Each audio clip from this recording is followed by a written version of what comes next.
ਸਤਿ ਸ਼੍ਰੀ ਅਕਾਲ ਜੀ। ਸਵਾਗਤ ਹੈ ਜੀ ਤੁਹਾਡਾ ਪੰਜਾਬੀ ਸ਼ੇਅਰ ਬਾਜ਼ਾਰ ਚੈਨਲ ਤੇ।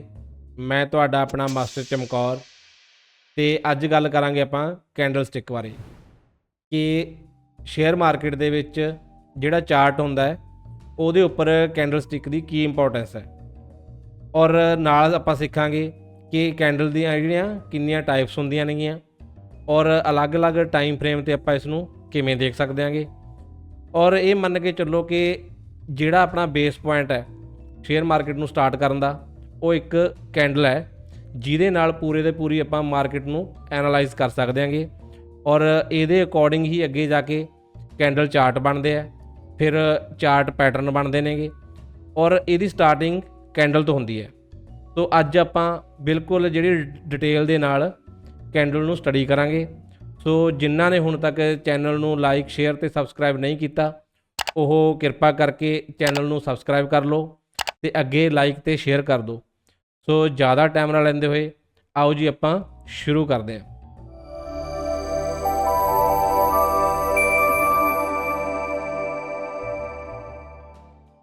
ਜਿਵੇਂ ਕਿ ਤੁਹਾਨੂੰ ਪਤਾ ਹੈ ਕਿ ਜਿਹੜਾ ਅੱਜ ਦਾ ਟੌਪਿਕ ਹੈ ਉਹ ਆਪਣਾ ਕੈਂਡਲ ਸਟਿਕ ਤੇ ਰਹਿਣ ਵਾਲਾ ਹੈ। ਸੋ ਇਹਨੂੰ ਚੰਗੀ ਤਰ੍ਹਾਂ ਸਮਝਣ ਲਈ ਆਪਾਂ ਨਾਲ ਸਕਰੀਨ ਤੇ ਚੱਲਦੇ ਹਾਂ। ਹੁਣ ਆਪਾਂ ਗੱਲ ਕਰਨ ਲੱਗਿਆਂਗੇ ਕਿ ਕੈਂਡਲ ਸਟਿਕ ਹੁੰਦੀ ਕੀ ਹੈ ਤੇ ਇਹਦਾ ਕੰਮ ਕੀ ਹੈ।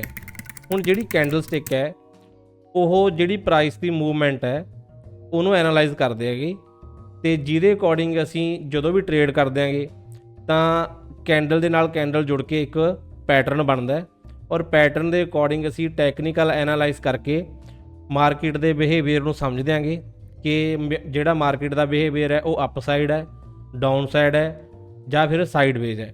ਸੋ ਇਹ ਸਾਰਾ ਕੁਝ ਸਮਝਣ ਦੇ ਵਿੱਚ ਸਾਡੀ ਜਿਹੜੀ ਕੈਂਡਲ ਹੈ ਉਹ ਹੈਲਪ ਕਰਦੀ ਹੈ। ਤੇ ਸਭ ਤੋਂ ਪਹਿਲਾਂ ਹੁਣ ਕੀ ਹੈ, ਆਪਾਂ ਇਹ ਸਮਝਣਾ ਹੈ ਕਿ ਆਖਿਰ ਨੂੰ ਇਹ ਕੈਂਡਲ ਹੈ ਕੀ ਔਰ ਬਣਦੀ ਕਿਵੇਂ ਹੈ। ਹੁਣ ਉਹਦੇ ਵਾਸਤੇ ਆਪਾਂ ਇੱਕ ਛੋਟੀ ਜਿਹੀ ਐਗਜ਼ਾਮਪਲ ਲੈ ਕੇ ਆਏਆਂਗੇ। ਮੰਨ ਕੇ ਚੱਲੋ ਕਿ ਅਸੀਂ ਬਾਜ਼ਾਰ ਦੇ ਵਿੱਚ ਗਏ ਸੇਬ ਲੈਣ ਵਾਸਤੇ, ਔਰ ਜਿਹੜਾ ਸਵੇਰੇ ਸੇਬਾਂ ਦਾ ਪ੍ਰਾਈਸ ਕਿੰਨਾ ਸੀਗਾ, 50 ਰੁਪਏ ਸੀਗਾ। ਮਤਲਬ ਕਿ ਜਦੋਂ ਮਾਰਕੀਟ ਓਪਨ ਹੋਈ ਤਾਂ ਉਸ ਟਾਈਮ ਤੇ ਜਿਹੜਾ ਪ੍ਰਾਈਸ ਸੀਗਾ ਸੇਬ ਦਾ ਉਹ ਕਿੰਨਾ ਸੀ, 50 ਰੁਪਏ ਸੀ।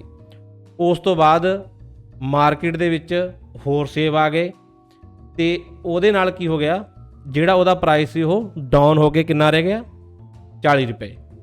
ਐਵੇਂ ਹੌਲੀ ਹੌਲੀ ਜਿਵੇਂ ਦਿਨ ਬੀਤਦਾ ਗਿਆ ਤੇ ਸੇਬ ਘਟਦੇ ਗਏ ਤੇ ਲੈਣ ਵਾਲੇ ਵੱਧਦੇ ਗਏ, ਤਾਂ ਜਿਹੜਾ ਇਹਦਾ ਰੇਟ ਸੀ ਹੌਲੀ ਹੌਲੀ ਵੱਧ ਕੇ ਉਹ ਦੁਬਾਰਾ ਕਿੰਨੇ ਰੁਪਏ ਤੇ ਚੱਲ ਗਿਆ, 80 ਰੁਪਏ ਤੇ ਚੱਲ ਗਿਆ।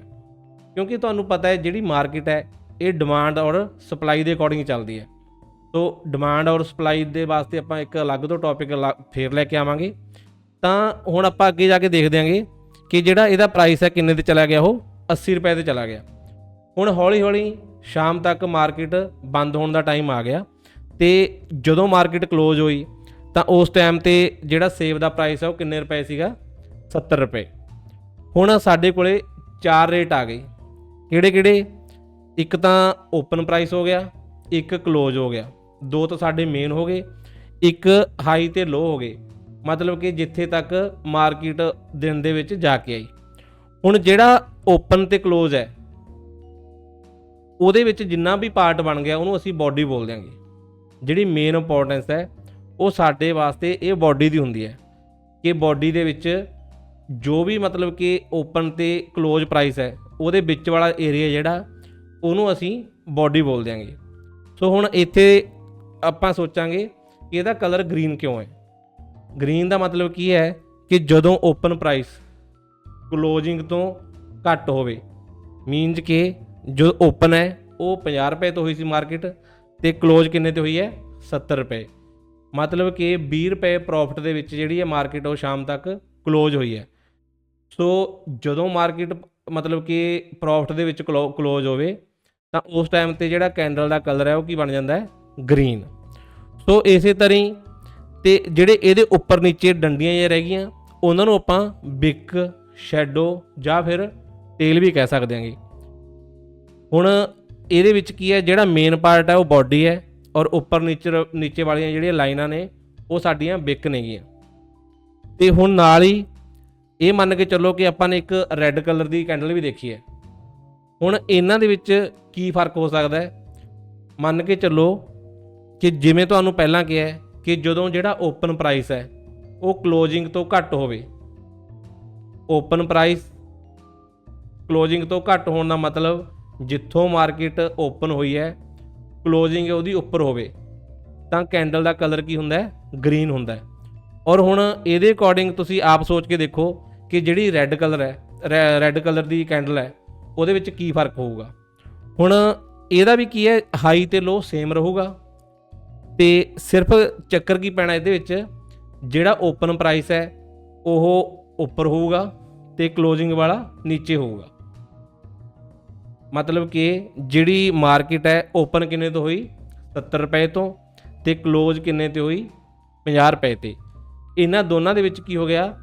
50 ਰੁਪਏ ਦਾ ਮਾਰਕੀਟ ਡਾਊਨ ਸਾਈਡ ਤੇ ਆਈ, ਮੀਨਸ ਕਿ ਲਾਸ ਦੇ ਵਿੱਚ ਕਲੋਜ਼ ਹੋਈ, ਤਾਂ ਕਰਕੇ ਜਿਹੜਾ ਕੈਂਡਲ ਹੈ ਉਹਦਾ ਕਲਰ ਕੀ ਹੋ ਗਿਆ? ਰੈੱਡ ਹੋ ਗਿਆ। ਤੇ ਥੋੜਾ ਜਿਹਾ ਹੋਰ ਆਪਾਂ ਡਿਟੇਲ ਦੇ ਵਿੱਚ ਸਮਝ ਦਿਆਂਗੇ। ਹੁਣ ਅੱਗੇ ਜਾ ਕੇ ਸਾਡੇ ਕੋਲੇ ਦੋ ਕੈਂਡਲ ਮੇਨ ਆ ਗਈਆਂ, ਇੱਕ ਗ੍ਰੀਨ ਔਰ ਇੱਕ ਰੈੱਡ। ਇਹਨਾਂ ਨੂੰ ਦੇਖ ਕੇ ਅਸੀਂ ਮਾਰਕੀਟ ਨੂੰ ਕਿਵੇਂ ਐਨਾਲਾਈਜ਼ ਕਰ ਸਕਦੇ ਹਾਂ? ਹੁਣ ਜਿਹੜੀ ਗ੍ਰੀਨ ਕੈਂਡਲ ਹੈ, ਗ੍ਰੀਨ ਕੈਂਡਲ ਦਾ ਮਤਲਬ ਕੀ ਹੈ ਕਿ ਜਿਹੜੀ ਮਾਰਕੀਟ ਹੈ ਉਹਦਾ ਬਿਹੇਵੀਅਰ ਕੀ ਹੈ? ਅਪ ਸਾਈਡ ਦਾ, ਮੀਨਸ ਕਿ ਪ੍ਰੋਫਿਟ ਵਾਲੇ ਪਾਸੇ ਜਾ ਰਹੀ ਹੈ। ਤਾਂ ਇਸ ਟਾਈਮ ਤੇ ਅਸੀਂ ਇਸ ਨੂੰ ਬੁਲਿਸ਼ ਮਾਰਕੀਟ ਵੀ ਕਹਿ ਸਕਦੇ ਹਾਂ ਕਿ ਮਾਰਕੀਟ ਕੀ ਹੈ? ਬੁਲਿਸ਼ ਹੈ। ਔਰ ਜਿਹੜੀ ਰੈੱਡ ਕੈਂਡਲ ਹੈ, ਰੈੱਡ ਦੇ ਵਿੱਚ ਕੀ ਹੈ ਕਿ ਜਿਹੜੀ ਮਾਰਕੀਟ ਹੈ ਉਹ ਡਾਊਨ ਪਾਸੇ ਜਾ ਰਹੀ ਹੈ ਔਰ ਇਹਦੇ ਅਕੋਰਡਿੰਗ ਅਸੀਂ ਇਹਨੂੰ ਬੀਅਰਿਸ਼ ਬੋਲ ਦਿਆਂਗੇ। ਹੁਣ ਕੈਂਡਲ ਦੇ ਬਿਹੇਵੀਅਰ ਨੂੰ ਥੋੜਾ ਜਿਹਾ ਹੋਰ ਡਿਟੇਲ ਦੇ ਵਿੱਚ ਸਮਝਣ ਵਾਸਤੇ ਆਪਾਂ ਚਾਰਟ ਦੇ ਉੱਪਰ ਚੱਲ ਦਿਆਂਗੇ। ਲਾਈਵ ਚਾਰਟ ਦੇ ਵਿੱਚ ਆਪਾਂ ਮਾਰਕੀਟ ਦਾ ਬਿਹੇਵੀਅਰ ਦੇਖਦੇ ਹਾਂ ਕਿ ਕੈਂਡਲ ਕਿਵੇਂ ਕੰਮ ਕਰ ਰਹੀ ਹੈ ਔਰ ਕਿਵੇਂ ਬਣਦੀ ਹੈ। ਸੋ ਚੱਲਦੇ ਹਾਂ ਜੀ ਆਪਾਂ ਟਾਟਾ ਪਾਵਰ ਦੇ ਚਾਰਟ ਦੇ ਉੱਪਰ। ਤਾਂ ਜਿਵੇਂ ਕਿ ਆਪਾਂ ਪਹਿਲਾਂ ਸਮਝਿਆ ਹੈ ਕਿ ਇਹ ਵਾਲੀ ਗ੍ਰੀਨ ਕੈਂਡਲ ਬਣੀ ਹੋਈ ਹੈ, ਇੱਥੋਂ ਸਾਨੂੰ ਕੀ ਕਲੀਅਰ ਹੁੰਦਾ ਹੈ ਕਿ ਜਿਹੜਾ ਇਹਦਾ ਉੱਪਰ ਨੀਚੇ ਕੀ ਨਹੀਂ ਹੈ, ਇਹ ਵਿਕ ਨਹੀਂ ਹੈ ਦੋਨੋਂ ਇਹਦੀਆਂ, ਤੇ ਜਿਹੜਾ ਇਹ ਵਾਲਾ ਪਾਰਟ ਹੈ ਪੂਰੇ ਦਾ ਪੂਰਾ ਇਹ ਕੀ ਹੈ? ਬੋਡੀ। ਇੱਥੇ ਮਾਰਕੀਟ ਇੱਥੋਂ ਆਹ ਜਗ੍ਹਾ ਤੋਂ ਕੀ ਹੋਇਆ? ਓਪਨ ਹੋਈ। ਇੱਥੋਂ ਹੋ ਸਕਦਾ ਪਹਿਲਾਂ ਉੱਪਰ ਗਈ ਹੋਵੇ ਜਾਂ ਫਿਰ ਹੋ ਸਕਦਾ ਇੱਕ ਵਾਰ ਨੀਚੇ ਜਾ ਕੇ ਫਿਰ ਉੱਪਰ ਜਾ ਕੇ ਆਈ ਹੋਵੇ, ਤੇ ਆਹ ਜਗ੍ਹਾ ਤੇ ਕੀ ਹੋ ਗਈ? ਉਹ ਕੈਂਡਲ ਕਲੋਜ਼ ਹੋ ਗਈ।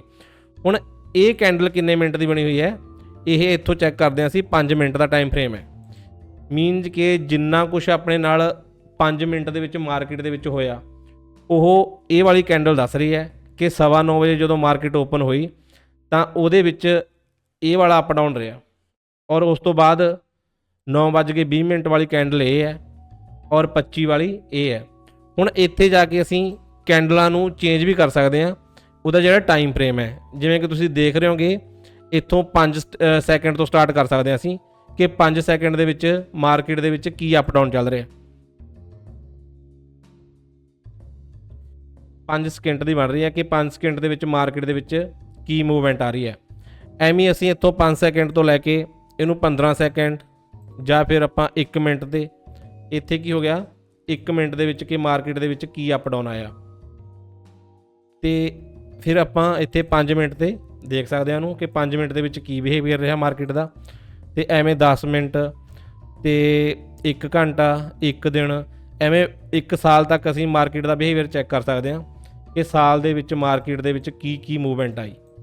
ਜਿਵੇਂ ਪੂਰੀ ਦੀ ਪੂਰੀ ਜਿਹੜਾ ਟਾਟਾ ਪਾਵਰ ਹੈ ਇੱਥੋਂ ਸਟਾਰਟ ਹੋਇਆ ਜਨਵਰੀ 2003 ਤੋਂ, ਤੇ 4 ਦੇ ਵਿੱਚ ਇਹ ਹੋਇਆ, 5 ਦੇ ਵਿੱਚ 6, ਮਤਲਬ ਕਿ ਇਹ ਪੂਰੇ ਦੇ ਪੂਰੇ ਸਾਲ ਦੀ ਅਚੀਵਮੈਂਟ ਹੈ।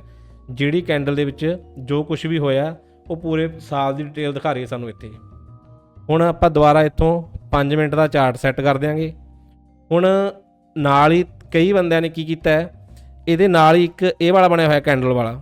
ਕੈਂਡਲ ਦੀਆਂ ਟਾਈਪਸ ਕੀ ਨੇਗੀਆਂ ਇੱਥੇ? ਜਿਹੜੀ ਮੇਨ ਆਪਣੀ ਕੈਂਡਲ ਸਟੈਂਡਰਡ ਕਲਰ ਜਿਹੜੀ ਆਪਾਂ ਜਿਹੜੀ ਬੋਲ ਦਿਆਂਗੇ ਉਹ ਨਾਰਮਲ ਜਿਹੜੀ ਚੱਲ ਰਹੀ ਇਹੀ ਹੁੰਦੀ ਹੈ, ਬਟ ਕਈ ਵਾਰ ਅਸੀਂ ਇਸ ਨੂੰ ਬਾਰ 'ਤੇ ਵੀ ਚੈੱਕ ਕਰ ਸਕਦੇ ਹਾਂ। ਬਾਰ 'ਤੇ ਇਦਾਂ ਦੀ ਸ਼ੋਅ ਕਰੂਗਾ, ਤੇ ਐਵੇਂ ਲਾਈਨ 'ਤੇ ਇੱਥੇ ਮਾਰਕੀਟ ਦਾ ਜਿਹੜਾ ਬਿਹੇਵੀਅਰ ਹੈ ਲਾਈਨ ਦੇ ਅਕੋਰਡਿੰਗ ਚੈੱਕ ਹੋ ਸਕਦਾ ਹੈ। ਤੇ ਐਵੇਂ ਅਲੱਗ-ਅਲੱਗ ਕੀ ਨੇਗੇ ਕੈਂਡਲ ਦੇ ਟਾਈਪਸ ਨੇ ਇੱਥੇ, ਮਤਲਬ ਜੋ ਵੀ ਆਪਾਂ ਨੂੰ ਸਹੀ ਲੱਗੇ ਤਾਂ ਇੱਥੇ ਉਹਦੇ ਅਕੋਰਡਿੰਗ ਚੈੱਕ ਕਰ ਸਕਦੇ ਹਾਂ ਕਿ ਮਾਰਕੀਟ ਕਿਵੇਂ ਚੱਲ ਰਹੀ ਹੈ। ਬਟ ਜਿਹੜਾ ਮੇਨ ਸਟੈਂਡਰਡ ਹੈ ਉਹ ਇਹ ਵਾਲਾ ਕੈਂਡਲ ਵਾਲਾ। ਤੇ ਬਾਕੀ ਟਾਈਮ ਫਰੇਮ ਬਾਰੇ ਸਾਨੂੰ ਕਲੀਅਰ ਹੋ ਗਿਆ ਕਿ ਕੈਂਡਲ ਦਾ ਟਾਈਮ ਫਰੇਮ ਕਿਵੇਂ ਚੇਂਜ ਕਰ ਸਕਦੇ ਹਾਂ ਅਸੀਂ। ਤੇ ਕੈਂਡਲ ਦਾ ਸਟਾਈਲ ਕਿਵੇਂ ਚੇਂਜ ਕਰ ਸਕਦੇ ਹਾਂ। ਹੁਣ ਆਪਾਂ ਅਗਲੀ ਵੀਡੀਓ ਦੇ ਵਿੱਚ ਗੱਲ ਕਰਾਂਗੇ ਕੈਂਡਲ ਦੇ ਟਾਈਪਸ ਬਾਰੇ ਕਿ ਕੈਂਡਲ ਕਿੰਨੇ ਤਰ੍ਹਾਂ ਦੀ ਹੁੰਦੀ ਹੈ। ਜਿਵੇਂ ਕਿ ਤੁਸੀਂ ਸੁਣਿਆ ਹੋਊਗਾ hammer candle, shooting star, evening star ਤੇ ਡੋਜੀ ਕੈਂਡਲ, ਐਵੇਂ ਬਹੁਤ ਤਰ੍ਹਾਂ ਦੀਆਂ ਕੈਂਡਲ ਨੇ। ਉਹਨਾਂ ਦੇ ਅਕੋਰਡਿੰਗ ਮਾਰਕੀਟ ਕਿਵੇਂ ਕੰਮ ਕਰਦੀ ਹੈ, ਅਗਲੀ ਵੀਡੀਓ ਦੇ ਵਿੱਚ ਅਸੀਂ ਕੈਂਡਲ ਪੈਟਰਨ ਨੂੰ ਚੰਗੀ ਤਰ੍ਹਾਂ ਸਮਝਾਂਗੇ ਕਿ ਕੈਂਡਲ ਪੈਟਰਨ ਹੈ ਜਿਹੜਾ ਉਹ ਕਿਵੇਂ ਕੰਮ ਕਰਦਾ ਹੈ। ਸੋ ਜਿਨ੍ਹਾਂ ਨੇ ਹੁਣ ਤੱਕ ਚੈਨਲ ਨੂੰ ਸਬਸਕ੍ਰਾਈਬ ਨਹੀਂ ਕੀਤਾ, ਚੈਨਲ ਨੂੰ ਸਬਸਕ੍ਰਾਈਬ ਕਰਕੇ ਅੱਗੇ ਲਾਈਕ ਤੇ ਸ਼ੇਅਰ ਕਰ ਦਿਓ। ਸੋ ਮਿਲਦੇ ਹਾਂ ਜੀ ਆਪਾਂ ਅਗਲੀ ਵੀਡੀਓ ਦੇ ਵਿੱਚ। ਧੰਨਵਾਦ।